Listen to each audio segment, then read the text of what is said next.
Let me take you back to the year 2000, when there were over 5,000 floor traders at the New York Stock Exchange. Now, there are fewer than 400. I always wonder why there are people in floor of New York Stock Exchange now that we have computers and network for doing all sorts of trades. People have been trading on the New York Stock Exchange since 1792. Now, some things have not changed, but so much else has.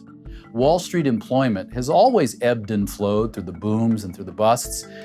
But I gotta say, today's different. The market is booming, but the jobs at the New York Stock Exchange are declining. And this is because technology has taken over Wall Street. Now, what this means is that the humans who are working on the floor need to make it worth the extra expense for their clients. You know, at the end of the day, there's a certain confidence and integrity by having a human being on the other end of your money. See, the assertion is that in some cases, there's a subtlety to matching buyers and sellers that can be almost artisanal, something that takes human finesse to read the room.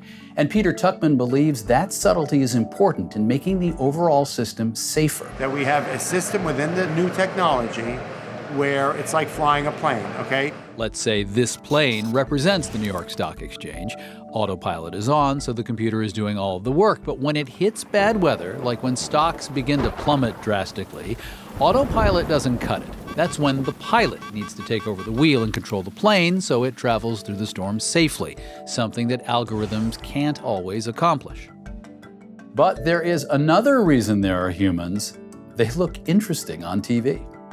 So we got stage set, cameras, applause. This tradition draws attention, which can generate buzz on a newly launched stock. And buzz can mean money.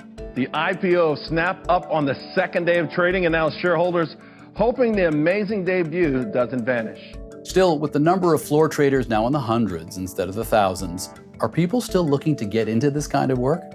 Lauren Simmons is a floor trader for Rosenblatt Securities. She's not just the youngest person here, she's the only woman trading on the floor full time. So I'm an equity trader. I'm out on the floor, yelling in my high heels, running. It's a lot of fun.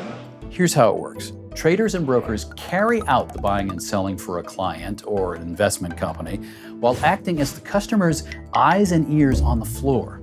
Other humans at the New York Stock Exchange work for banks that act as what's called market makers. They also play the role of auctioneer. They can help set the buying and selling prices for stocks. These people, accent on the people, work hard to keep things orderly. So, Lauren, are you worried that machines are going to take your job, that they'll make a robot of you? No. A machine can't talk to a market maker who is an actual person here on the trading floor.